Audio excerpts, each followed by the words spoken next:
Salawat serta salam kita curahkan kepada junjungan kita Nabi Agung Nabi Muhammad SAW yang mana telah membawa kita dari zaman jahiliyah ke zaman yang insya Allah penuh dengan kemuliaan ini. Amin, amin ya robbal alamin. Yang saya hormati Bapak Ustadz Muhammad Ikram selaku pemateri kajian sore ini dan rekan-rekan semua yang sudah menyempatkan waktunya untuk hadir. Semoga dengan adanya kajian di bulan Ramadan yang penuh keberkahan ini bisa menjadikan salah satu amal baik dan menambah ilmu agama bagi kita semua. Amin. Saya Sarah Nidita Sari Rashid selaku MC yang akan memimpin jalannya acara. Izinkan saya membacakan susunan acara pada kajian ngopi kali ini. Pembukaan. Yang kedua, pembacaan ayat suci Al-Quran. Yang ketiga, inti acara. Yang keempat, tanya jawab. Yang kelima, presensi peserta dan tamu undangan. Yang keenam, dokumentasi. 7, doa. Dan yang terakhir, penutup.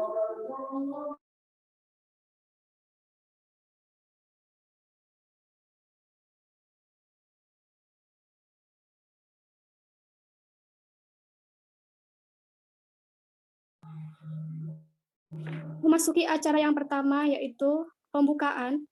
Marilah kita buka acara ngopi sore hari ini dengan membaca basmalah bersama-sama. Bismillahirrahmanirrahim.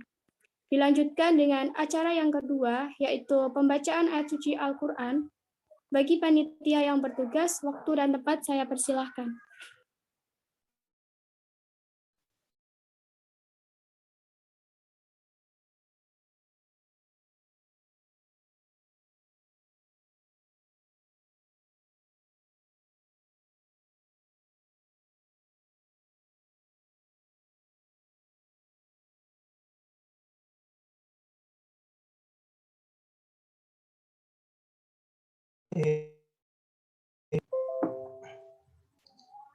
يا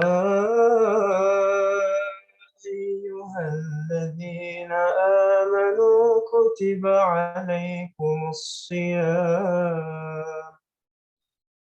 عليكم الصيام كما كتب على الذين من قبلكم لعلكم تتقون أياما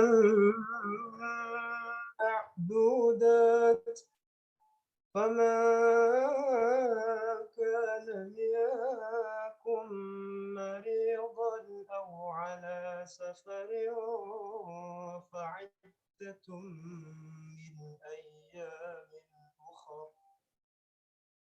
وعلى الذين يطيقونه فدية طعام مسكين فمن تطوع خيرا فهو خير له وأن تصوموا خير لكم إن كنتم تعلمون شهر رمضان الذي أنزل فيه القرآن هدى للناس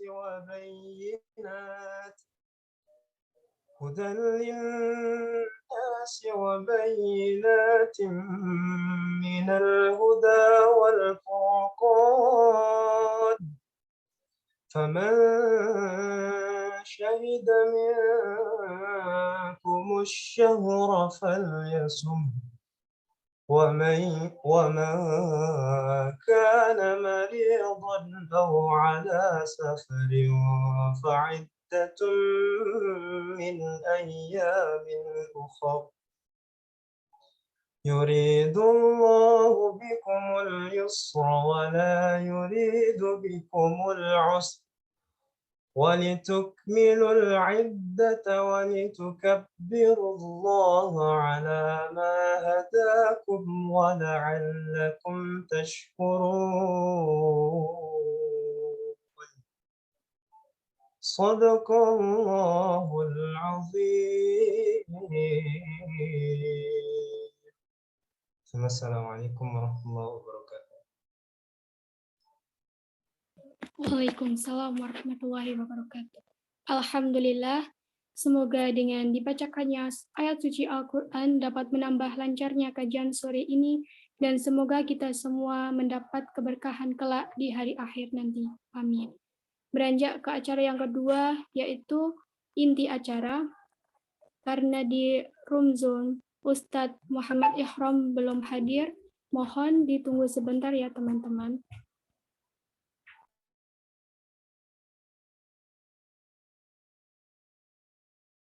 Baik, di sini saya akan membacakan CV dari Ustadz Muhammad Ihram.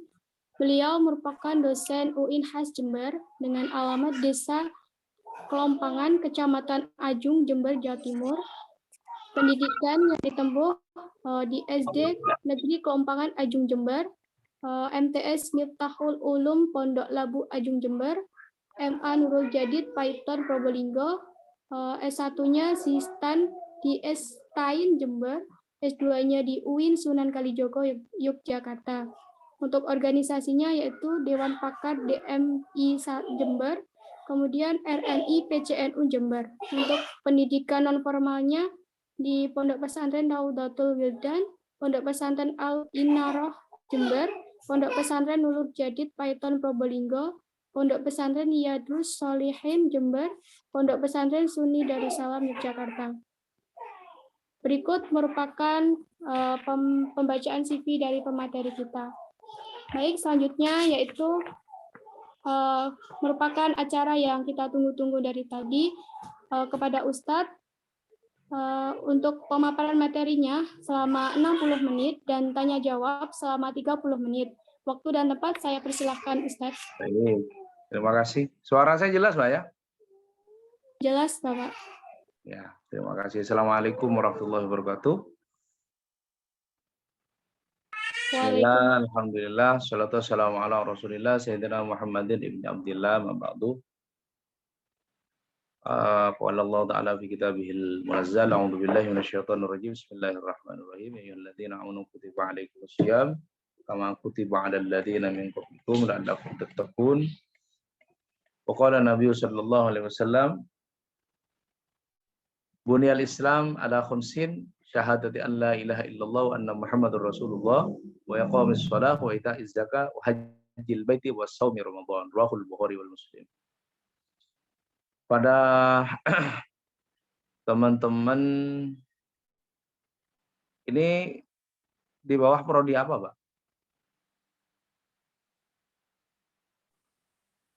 Pertanian Pak, rata-rata kayaknya, Pak. Oh, okay.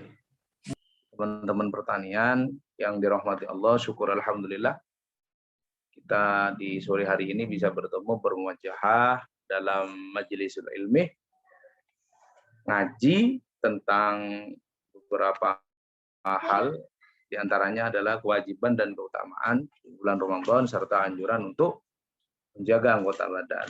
Baik, pertama saya akan memulai dulu. Ibadah puasa itu adalah ibadah, kalau di dalam kajian usul fikih namanya syar'uman qoblana, syariat sebelum Nabi Muhammad. Artinya puasa itu sudah pernah disyariatkan terhadap nabi-nabi terdahulu. Misalnya kepada Nabi Daud. Zamannya Nabi Daud itu diwajibkan berpuasa 1 tahun penuh, Pak, bukan 1 bulan. Tapi saumu yauman wa aftiru yauman.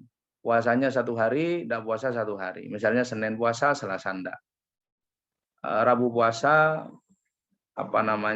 Kamis enggak. Terus begitu. Dan itu diwajibkan. Kemudian ada puasanya ketika zaman Nabi Musa. Kemudian zaman Nabi Ibrahim juga ada puasa. Zaman Nabi Isa juga ada puasa. Nah, diteruskan pada zaman Rasulullah. Namun tata cara pensyariatannya yang membedakan.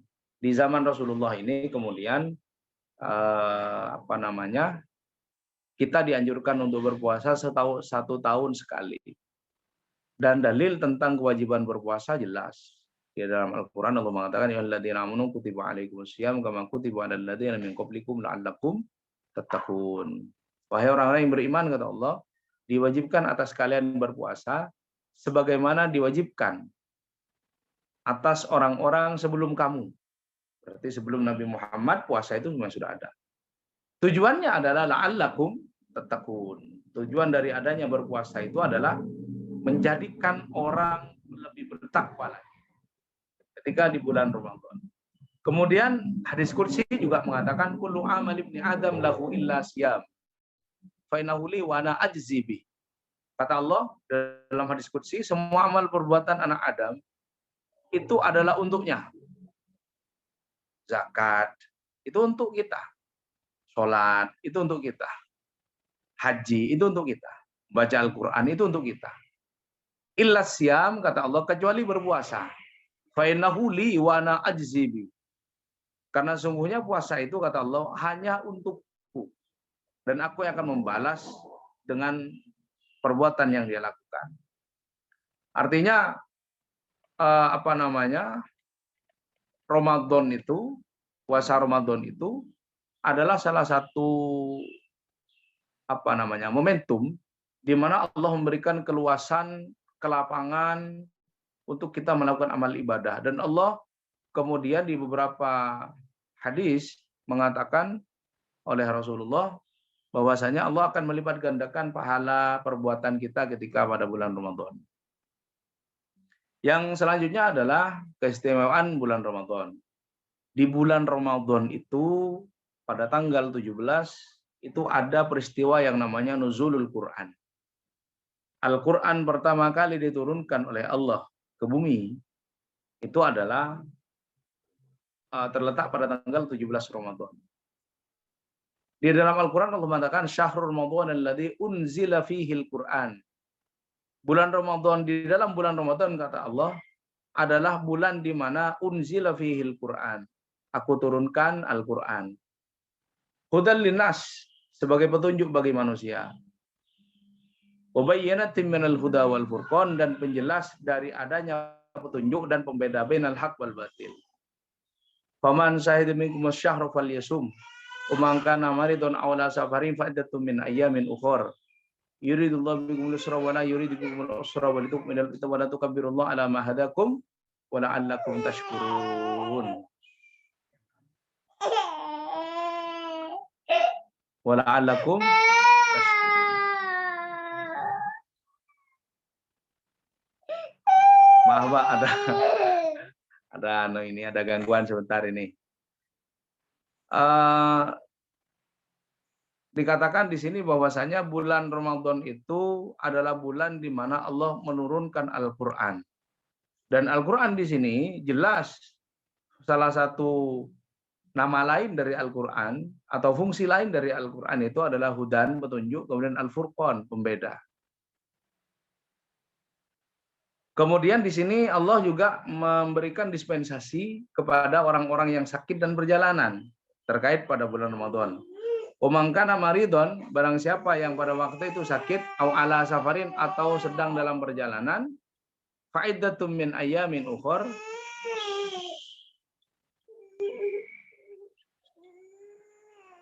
fa'iddatum min ayyamin ukhor, maka boleh digantikan pada waktu yang lain. Kenapa? Yuridullah bikumul yusra wa la yurid bikumul usra. Karena Allah menginginkan atau berkehendak segala sesuatunya itu mudah, tidak dipersulit. Kemudian walitukmilul iddata, kita dianjurkan atau diperintahkan oleh Allah untuk menyempurnakan hitungan. Walitukabbirullah, kalau sudah sampai hitungannya di bulan Ramadan, misalnya 29 atau 30, 1 Syawal, kemudian walitukabbirullah ala ma hadakum wa la'allakum tashkurun. Kita dianjurkan untuk bertakbir. Kemudian bulan Ramadan itu adalah bulan di mana ada keistimewaan yang lain. Di samping bulan Ramadan itu adalah bulan di mana Al-Quran diturunkan. Salah satunya apa? Syahru yarfa'ud darajah. Bulan di mana Allah meninggikan derajat kita. Di dalam Al-Quran Allah mengatakan bahwasanya seruan untuk orang yang berpuasa, Allah menggunakan redaksi alladzina amanu, orang-orang yang beriman. Nah, di sini di dalam Al-Quran itu tidak selamanya Allah menggunakan kata-kata alladzina amanu. Khusus untuk Ramadan salah satunya Allah menyerukan dengan kata alladzina amanu. Itu artinya apa? Artinya orang yang berpuasa itu Allah sudah percayakan bahwasanya orang yang melakukan ibadah puasa itu pasti beriman.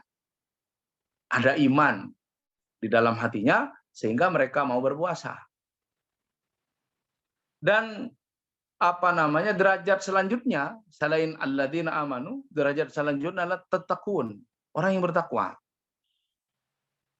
Di dalam ibadah Ramadan kita itu dianjurkan untuk melakukan kebaikan-kebaikan sebagai pengejauhan dari adanya bentuk tattaqun, ketakwaan kita kepada Allah.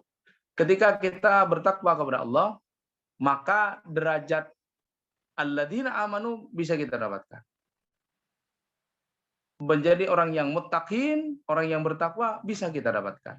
Dan ini spesial hanya ada di bulan Ramadan saja. Itu yang pertama. Kemudian di dalam hadis Nabi Muhammad SAW, beliau mengatakan, "Idza jaa Ramadan, futihat abwabul jannah, wa ughliqat abwabun nar, wa suffidatis syayatin." Ketika datang bulan Ramadan, kata Rasulullah, futihat abwabul jannah. Pintu surga itu dibuka. Ada 7 surga, ada 7 neraka. 7 pintu surga itu dibuka semuanya. Wa ughliqat abwabun nar, kemudian pintu neraka itu dikunci atau ditutup. Wa suffidatis syayatin, dan setan-setan dibelenggu. Dan setan-setan kemudian dibelenggu. Artinya apa? Artinya ketika bulan Ramadan,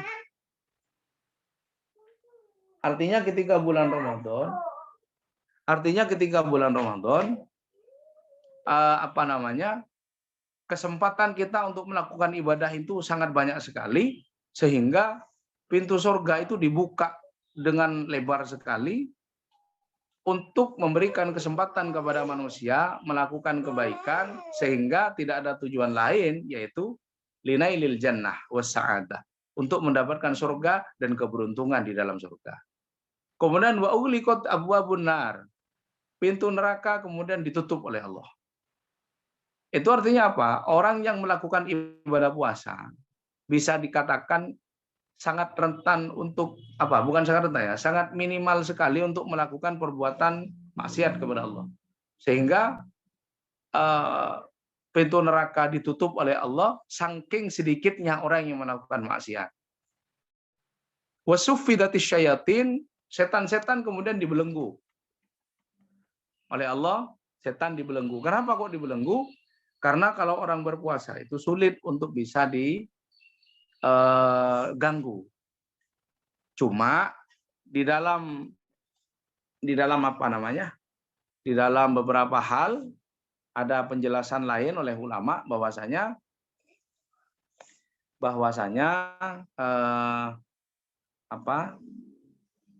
kita ini tak bisa. diam. Gitu. Jadi kita itu yang tidak bisa diganggu oleh setan itu adalah orang yang alladzina amanu. Kembali lagi kepada ayat yang tadi, orang-orang yang beriman, yang benar mengatakan bahwasanya puasa Ramadan itu wajib, dan tidak ada satu dalil pun yang mengatakan tidak wajib, berbeda dengan puasa Yaumul Isnain wal Khamis, puasa Ayyamul Bait, puasa Daud dan lain sebagainya, khusus Ramadan.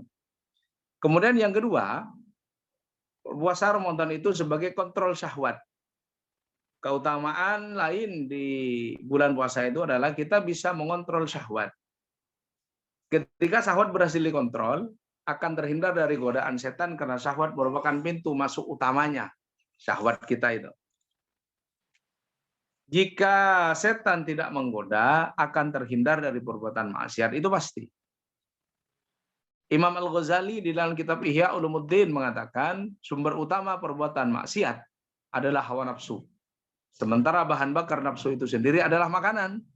Saat seseorang berpuasa, secara otomatis konsumsi makanan dalam tubuh berkurang. Dengan begitu, ia mampu menundukkan hawa nafsu dan mencegah diri dari perbuatan maksiat.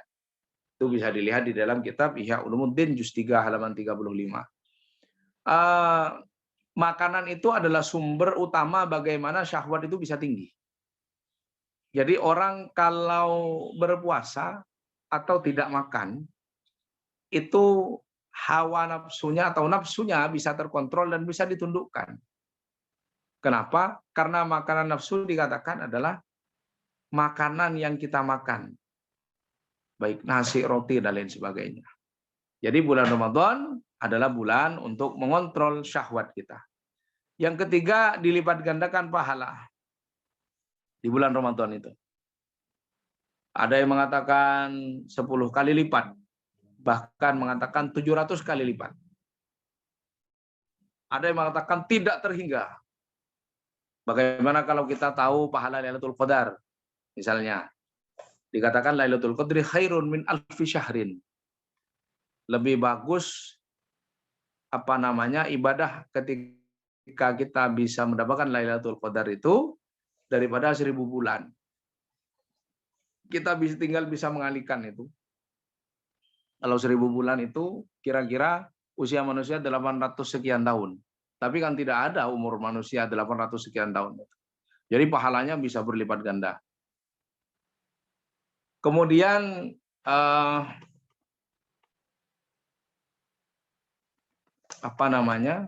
selanjutnya berkaitan dengan masalah hal-hal yang bisa kita lakukan untuk menjaga anggota tubuh kita supaya terhindar dari hal-hal yang bisa membatalkan pahala, puasa. Kalau membatalkan puasa, saya yakin banyak teman-teman tahu. Tapi kalau untuk membatalkan pahala puasa, ini yang jarang orang tahu. Rasulullah Shallallahu Alaihi Wasallam mengatakan di dalam hadisnya, "Kam min sha'imin laisa lahu min siyamihi ilal ju'i wal 'atsih." Banyak orang yang berpuasa, namun dia tidak mendapatkan sesuatu dari puasanya kecuali rasa lapar dan dahaga saja. Artinya banyak juga orang Islam yang berpuasa cuma mendapatkan lapar dan dahaga saja, tapi pahalanya tidak dapat. Wah, itu sama saja halnya dengan ada seorang suami disuruh kerja sama istrinya, dia kerja dia, tapi tidak dibayar. Wah, pasti istrinya cemberut itu. Apalagi hampir-hampir hari raya, wah bisa ngamuk istrinya. Sama banyak orang yang berpuasa melakukan perintah Allah, tapi tidak mendapatkan pahala. Kenapa? Di dalam kitab Fawaidul Mukhtar li Salikit Thariqil Akhirah, karangannya Habib Zain bin Smith, mengatakan bahwasanya ada tiga fasal di dalam kitab tersebut yang berbicara tentang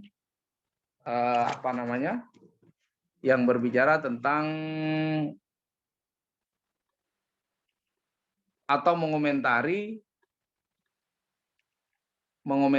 dawuhnya Nabi Muhammad yang tadi mengatakan banyak orang yang berpuasa tapi hanya mendapatkan lapar dan dahaga. Yang pertama, kata Habib Zain bin Smith ini, orang yang berpuasa tapi tidak meninggalkan pekerjaan-pekerjaan yang bisa menghilangkan pahala puasa. Seperti menggunjing orang lain, mengadu domba, dan berbohong. Alasan ini sebagaimana disampaikan di dalam hadis Nabi Muhammad, beliau mengatakan, khamsun yuftiruna shaimi, al-ghibatu wan namimatu wal kidhbu wan nadhru bisyahwa wal yaminul kadhibah. 5 hal kata Nabi Muhammad. 5 hal hal yang bisa membatalkan terhadap pahala orang yang berpuasa. Yang pertama, ghibah, membicarakan orang lain. Nah, ini biasa ini. Terlebih apa namanya ibu-ibu ini, maaf ya, yang perempuan maaf. Ya, kalau yang laki-laki sih jarang menurut saya. Kebanyakan kaum hawa. Tapi insya Allah kalau yang ikut Zoom di sini enggak termasuk itu insya Allah. Yang pertama ghibah, membicarakan orang lain atau dalam bahasa gaulnya gosip, digosok makin sip. Nah, itu yang menjadi apa namanya salah satu faktor pahala kita tidak diberikan oleh Allah. Yang kedua, wan namimah, mengadu domba, omongan barat dibawa ke timur, omongan timur dibawa ke barat, sehingga ada salah paham dan ada pertengkaran, bahkan permusuhan dan lain sebagainya. Wah, itu juga bisa menggugurkan pahala puasa. Kemudian yang selanjutnya al-kidbu. Ini yang sering dilakukan juga kita. Bohong. Bohong dalam hal kecil atau hal besar. Misalnya ditanya sama temennya, gimana ini acara Zoom sekarang ini? Apakah kamu datang? Orangnya bilang, teman Anda bilang, pengurus misalnya, bilang, oh ya, OTW. OTW itu pengertiannya kan sudah berangkat, padahal masih mau mandi itu. Wah, itu masuk pada kitab. Itu masuk pada berbohong. Nah, itu bisa mengurangi pahala puasa kita. Yang selanjutnya, an-nadhru bisyahwah, melihat dengan syahwat. Nah, itu juga menjadi problem atau masalah untuk bisa menggugurkan pahala kita ketika melakukan ibadah puasa. Melihat orang lain dengan syahwat, dengan pandangan yang buruk, nah, itu bisa menghilangkan pahala kita. Yang selanjutnya, wal yaminul kadhibah, bersumpah atas nama Allah tapi bohong. Nah, itu juga bisa menggugurkan pahala kita. Oleh karena itu, ghibah, namimah, kemudian kidzab, yamin kidzab, 4 hal ini perbuatan lisan semua. Kalau nadhur bisyahwa itu perbuatan mata. Nah, oleh karena itu, teman-teman sekalian, ulama kemudian membagi orang yang berpuasa itu menjadi 3 golongan.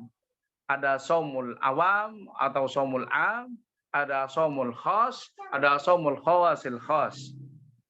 Shaumul am itu puasanya orang awam. Jadi semua dia berpuasa mulai dari terbit fajar sampai terbenam matahari, tidak makan dan tidak minum, tapi tetap ghibah, tetap namimah, tetap bohong, tetap misalnya. Itu tingkatan paling dasar orang berpuasa. Yang kedua adalah shaumul khawas. Puasanya orang yang khusus. Anggota badannya semuanya berpuasa. Bukan hanya mulut untuk makan dan minum, tapi mulut untuk mengatakan berbohong, mulut untuk mengadu domba, mulut untuk ghibah, itu juga ditutup, dijaga. Kemudian anggota tubuhnya semuanya dijaga. Hatinya tapi kadang-kadang ini ada riya, ada takabur. Nah, itu masih masuk pada shaumul khawas. Kemudian tingkatan yang paling tinggi adalah shaumul khawasil khawas. Tingkatannya orang yang khusus, yang sangat khusus. Kalau kelas tempat itu VVIP, bukan hanya VIP, tapi VVIP. Nah, ini orang yang benar-benar zahir batinnya berpuasa dan dijaga, tidak berkata buruk, tidak berkata kotor dan lain sebagainya. Kemudian yang kedua, kata Habib Habib Zain bin Sumit ini, yang kedua yang bisa menghilangkan pahala puasa itu adalah dalam hati orang yang berpuasa ada sifat riya, ingin dipuji orang, atau merasa dirinya itu lebih baik daripada orang lain. Wah, itu juga tidak baik itu. Misalnya ada orang malam harinya baca Quran, tahajud, kemudian siang harinya melihat orang lain yang hanya tidur dan mengatakan aku lebih baik daripada dia. Misalnya hatinya mengatakan seperti itu pada bulan Ramadan, maka pahala dia melakukan puasa itu gugur, kata Habib Zain bin Smith di sini. Yang ketiga, Yang bisa menghilangkan pahala puasa itu adalah orang yang berbuka dengan hal yang haram. Misalnya dia berbuka mengajak orang lain untuk makan di mana, misalnya mentraktir teman-teman pertanian, uangnya dari korupsi misalnya. Maka berbukanya dia dengan uang yang didapatkan dari perbuatan haram itu dihukumi juga haram perbuatannya, dan dia tidak bisa mendapatkan pahala puasa sebagaimana orang-orang lain yang mendapatkan pahala puasa pada umumnya.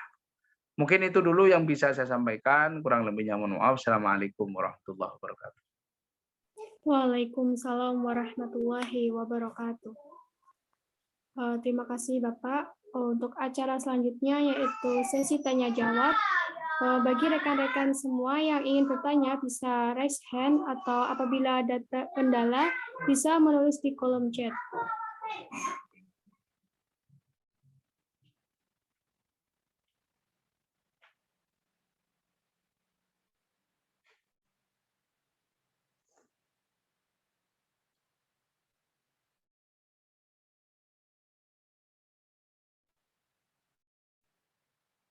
Halo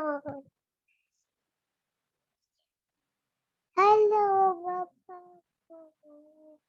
Halo Bapak.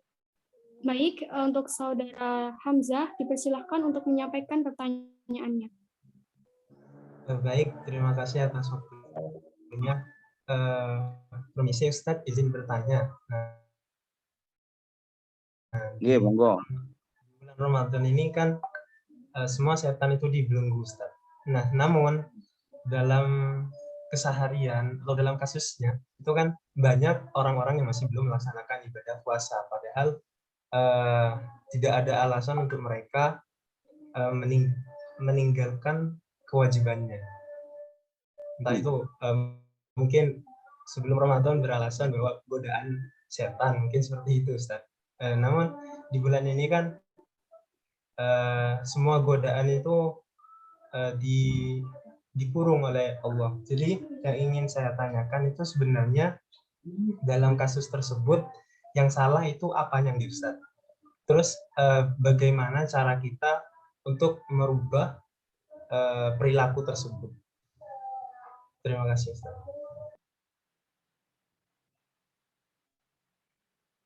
Apa langsung saya jawab atau gimana, Pak? Ya, langsung dijawab aja, Bapak. Oh, nggih, Bon. Begini.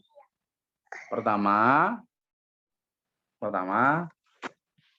Allah mengatakan, Nabi Muhammad mengatakan wasuddifatis syayatin, setan itu dibelenggu dari orang-orang yang beriman. Artinya setan itu nganggur kalau bulan puasa untuk mengganggu orang yang beriman. Cuma begini, setan dengan nafsu itu adalah dua komponen yang diciptakan oleh Allah yang saling klik. Nah, setan yang nganggur tapi nafsunya maksa, jadi faktor internal diri ini lebih besar peranannya terhadap perbuatan-perbuatan maksiat kepada Allah. Lebih besar itu. Setan itu faktor eksternal. Saya kasih contoh begini. Ada A, B, C jejer. A, B, C jejer. A bisik sama B. B kata si A, B. Coba si C itu tempeleng. Jadi A bisik sama B ngomong, B.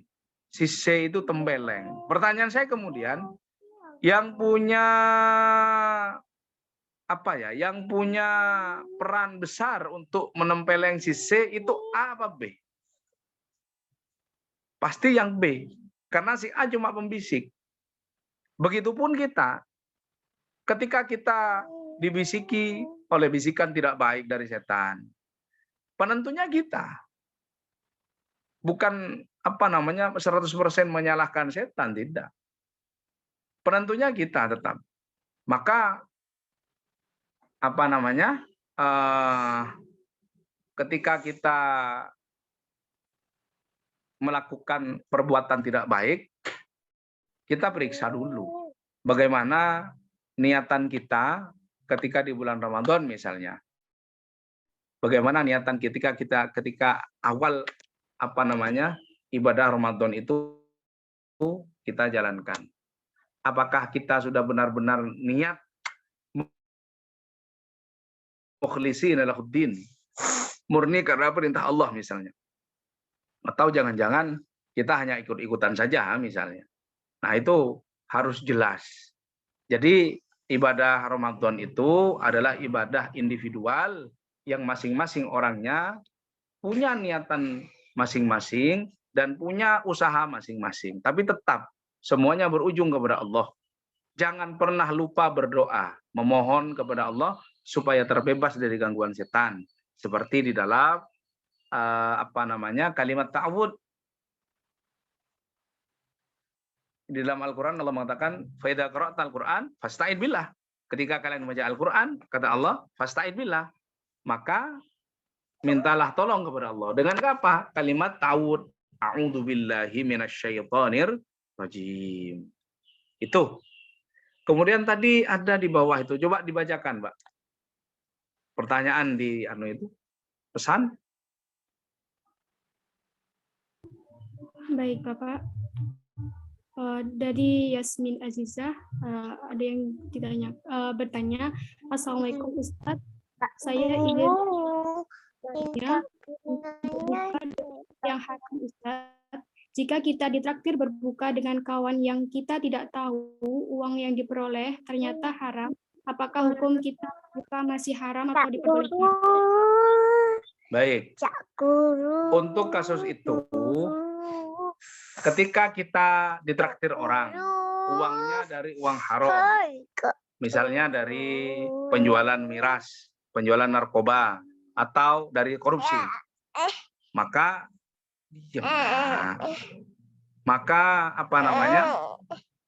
perbuatan orang yang mentraktir kita jelas perbuatannya perbuatan haram. Jelas perbuatannya perbuatan haram. Cuma yang makan atau yang ditraktir ketika posisinya tidak tahu kalau itu uang haram, maka tidak menjadi masalah. Di dalam kaidah fikih itu dikatakan la yahkumu liman la ya'lamu. Tidak ada hukum bagi orang yang tidak tahu. Maka ketika ada orang ditraktir orang lain menggunakan uang yang haram dan orang yang ditraktir tidak tahu, maka tidak berlaku hukum gugurnya pahala puasa itu kepada yang tidak tahu. Hanya kepada yang tahu saja yang gugur pahala puasanya. Begitu.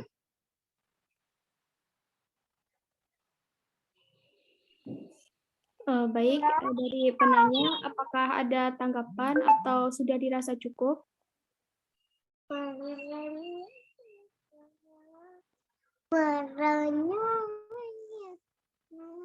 Untuk saudara Hamzah, apakah sudah cukup?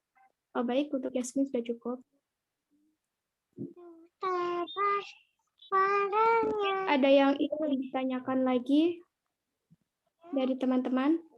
Bisa raise hand atau langsung tulis. Ya boleh. Ya Rahim ya boleh.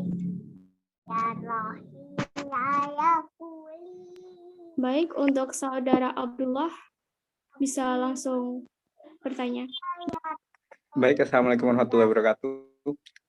Assalamualaikum warahmatullahi wabarakatuh. Saya mau tanya, Tat, mengenai lebih utama mana mengerjakan kebaikan atau meninggalkan keburukan. Jadi saya sempat ketika sholat di masjid berjamaah, di itu kan agak dempet-dempetan, Ustaz. Nah, ketika di akhir sholat, kita kan duduk tahiyat akhir. Nah, takutnya saya nimpa orang lain, jadi saya nggak menjalankan sunnah itu. Saya duduknya duduk biasa.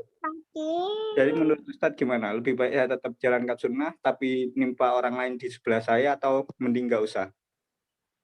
Nah, misal contoh kasih. Oh ya, begini. Tadi pertanyaannya itu juga ambigu bagi saya itu. Lebih baik mana melakukan kebaikan atau meninggalkan keburukan. Kalau kasuistiknya seperti yang dialami Mas Abdullah Akhyar ya, Perkara sunnah itu adalah perkara, kalau kita lihat definisinya, ma yusabu ala fi'lihi wa la yu'aqabu ala tarkihi. Sesuatu yang bisa bila kita melakukannya akan mendapatkan pahala, tapi ketika kita tidak melakukannya tidak apa-apa, tidak masalah. Maka proses posisi tahiyat tahiyat itu di akhir itu adalah posisi kesunahan. Jadi ketika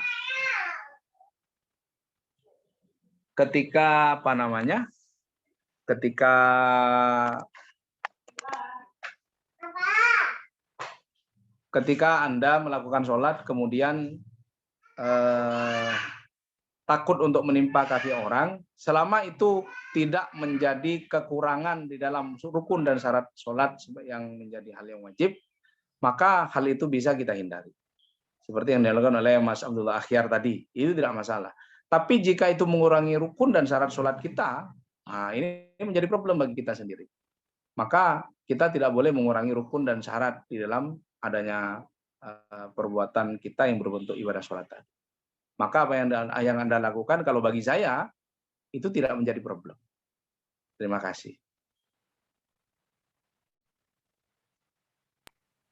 Baik, terima kasih Ustadz. Bagaimana untuk saudara Abdullah? Apakah sudah cukup? Cukup, Ustadz. Baik, terima kasih. Tadi ada Kak Muhammad Kamil present, mungkin ada yang ingin ditanyakan, Kak? Iya, terima kasih kesempatannya. Sebelumnya, Ustadz, terima kasih atas ilmu yang telah disampaikan tadi. Semoga bermanfaat buat kita semua.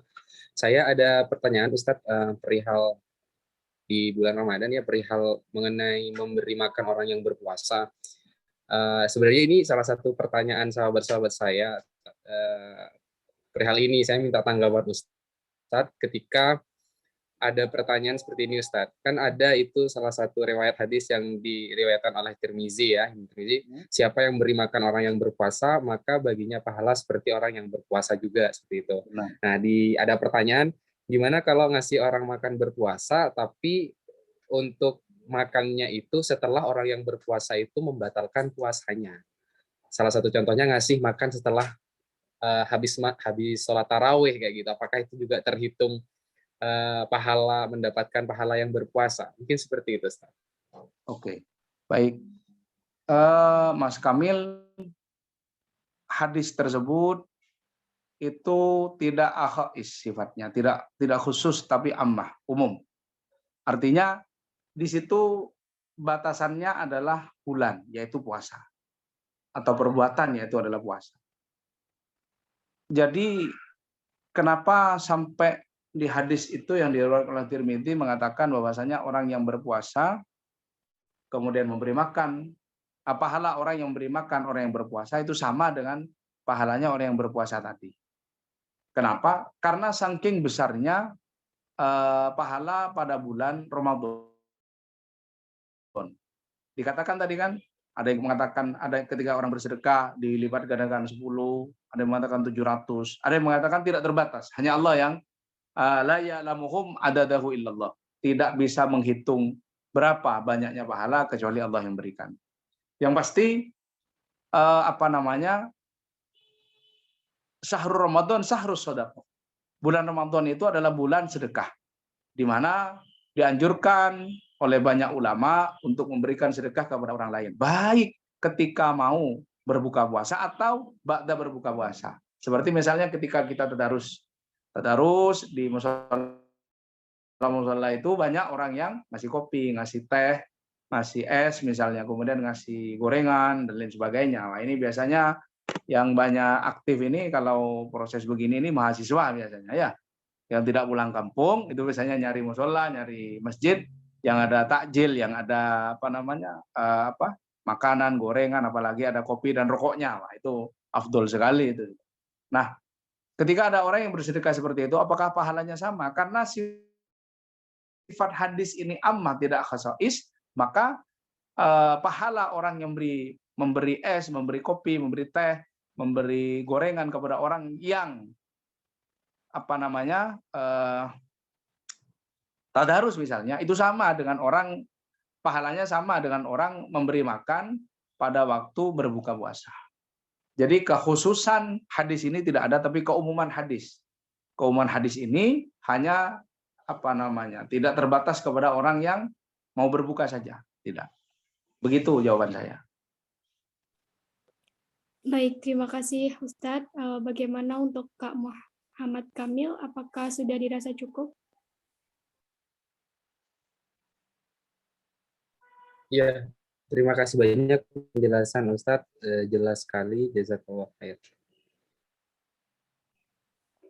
Baik, terima kasih. Karena waktunya masih banyak, mungkin ada rekan-rekan yang ingin ditanyakan lagi. Bisa raise hand atau... Oke, kita akan mulai ya.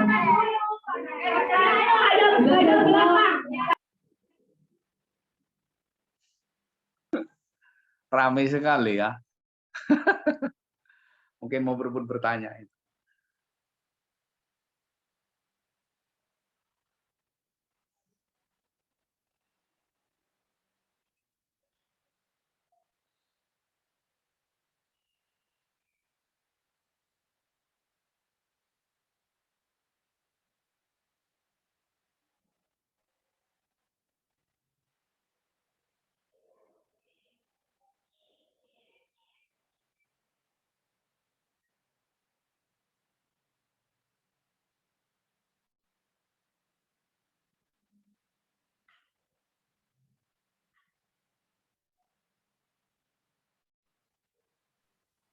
Bagaimana teman-teman? Apakah ada yang ingin ditanyakan lagi?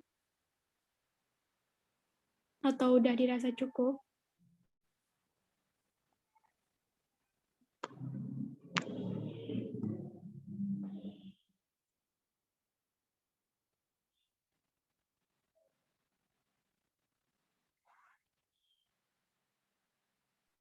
Izin masuk moderator, saya izin bertanya. Iya Mbak, dipersilahkan. Sebelumnya terima kasih atas waktunya.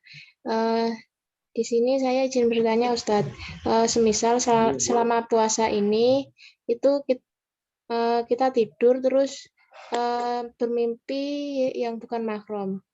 Nah, di situ apakah itu mengurangi pahala puasa, Ustadz? Bermimpi yang bukan mahram itu maksudnya gimana, Pak? Ya seperti kalau di dunia nyata kan seperti kalau jalan berdua atau gimana itu kan tidak diperbolehkan Ustadz. Nah, seperti itu. Oh. Ya sih. Begini. Kaitannya dengan masalah mimpi misalnya ya. Mimpi itu tidak menjadikan orang gugur. Pertama, mimpi itu tidak menjadikan orang gugur pahala puasanya meskipun apapun mimpinya. Jangankan hanya bermimpi bergandengan tangan dengan orang lain. Bermimpi melakukan hubungan dengan orang lain, hubungan suami istri dengan orang lain, itu tidak menggugurkan pahala puasa Anda. Karena mimpi itu tidak ada kaitannya dengan kenyataan. Mimpi itu tidak bisa dihukumi. Kecuali ketika laki-laki ikhtilam, mimpi basah, mimpi berhubungan kemudian keluar mani, maka wajib pada waktu itu juga mandi besar. Misalnya tidur pada waktu zuhur, kemudian khurujul mani, keluar mani, ketika seorang itu laki-laki misalnya khurujul mani, maka ketika dia bangun dia wajib untuk jinabat, mimpi besar, mandi besar, untuk mensucikan dirinya dari hadas besar. Wajib itu. Dan tidak batal puasanya. Jangan minum. Karena hal itu tidak bisa membatalkan puasa. Atau ketika ada orang malamnya bermimpi bermimpi melakukan hubungan seksual dengan orang lain. Kemudian dia malas untuk bangun, khurujul mani, keluar mani, malas dia untuk bangun sampai subuh. Nah, ketika subuh dia bangun, kemudian dia ngomong, waduh, ini kok sudah kesiangan. Apakah puasa saya nanti batal apa enggak? Ini kan belum mandi misalnya. Nah, ini kemudian dihukumi sama dengan yang tadi, cepat melakukan jinabat, mandi basah, mandi besar, dan tidak ada yang namanya pembatalan puasa di dalam hal ini. Jadi bermimpi yang bukan mahramnya itu tidak bisa menjadikan gugurnya pahala puasa kita. Terima kasih. Terima kasih Ustadz. Bagaimana yang penanya? Apakah ada sanggahan atau sudah dirasa cukup? Oke, Ustadz, sudah dipahami. Terima kasih. Sami-sami. Baik, apakah dari teman-teman ada yang ingin ditanyakan lagi atau sudah dirasa cukup?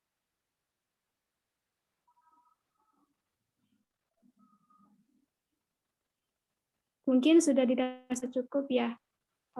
Selanjutnya kita memasuki acara selanjutnya, yaitu presensi peserta dan tamu undangan. Bagi panitia yang bertugas untuk menge-share link presensinya.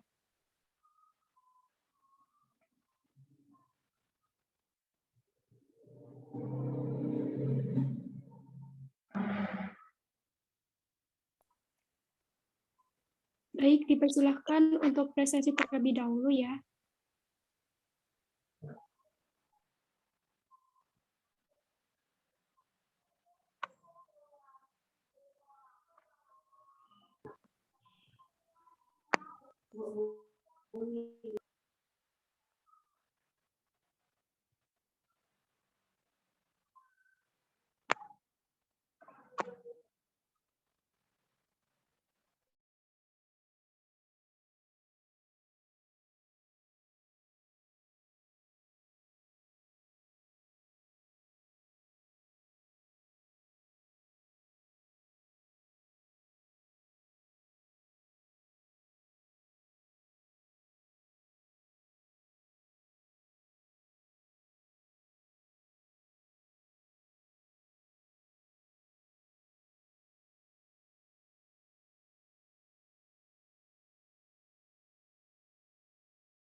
Baik, selanjutnya adalah acara dokumentasi. Bagi panitia yang bertugas, waktu dan tempat saya persilahkan.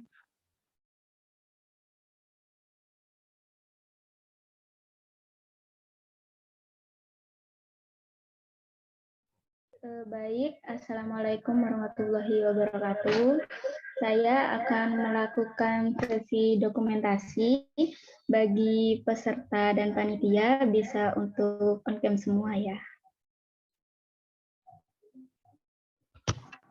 Oke.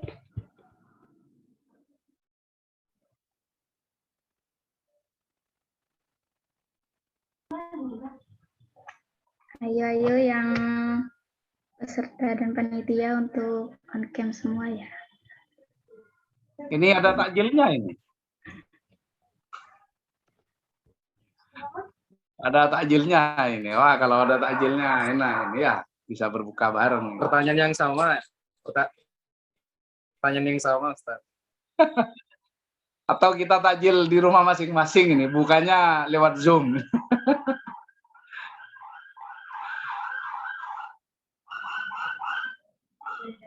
Baik, untuk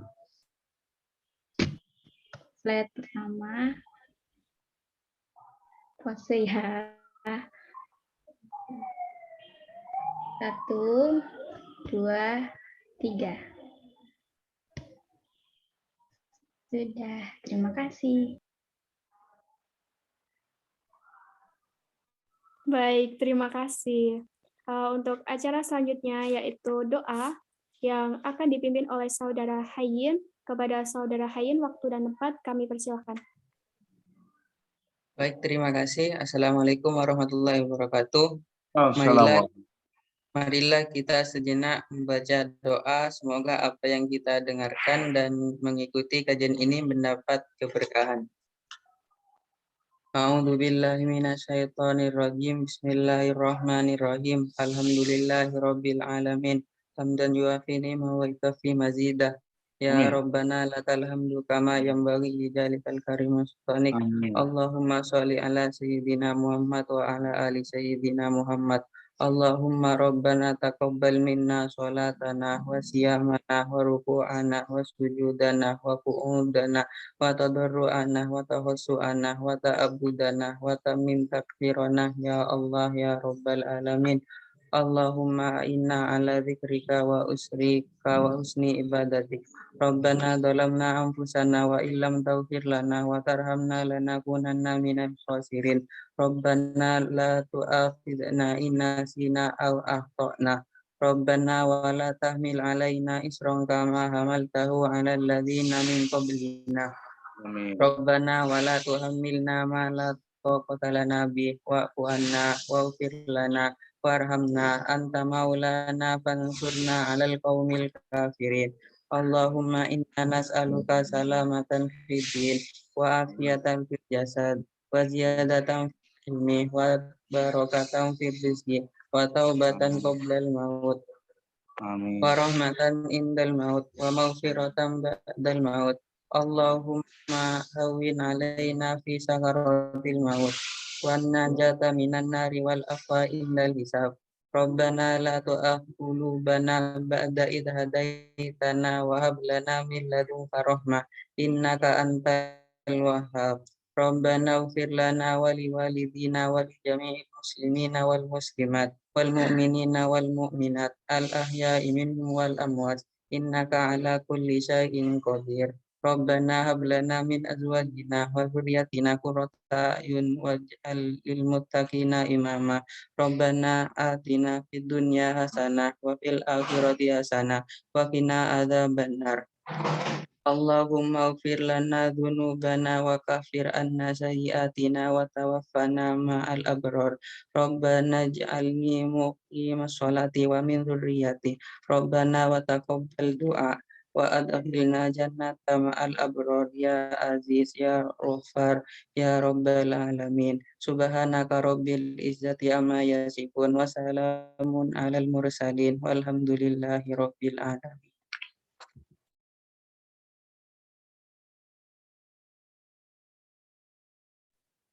Terima kasih. Tak terasa akhirnya sampai di penghujung acara, yakni penutup. Semoga apa yang sudah kita dapatkan bermanfaat dan memberi keberkahan bagi kita semua. Karena diawali tadi dibuka dengan bacaan basmalah, maka ditutup juga dengan bacaan hamdalah. Mari kita bersama-sama membaca hamdalah. Alhamdulillahirrahmanirrahim. Alhamdulillah, acara demi acara sudah kita lalui dengan hikmat dan lancar. Semoga kita bisa memberi manfaat dan bisa menjadi ibadah bagi kita semua. Amin. Saya Sarah Nindita Sari Rosyid selaku pembawa acara mohon maaf untuk undur diri apabila ada kekurangan atau kesalahan yang saya lakukan selama membawakan acara. Saya mohon maaf yang sebesar-besarnya. Akhiru kata, wassalamualaikum warahmatullahi wabarakatuh. Waalaikumsalam warahmatullahi wabarakatuh.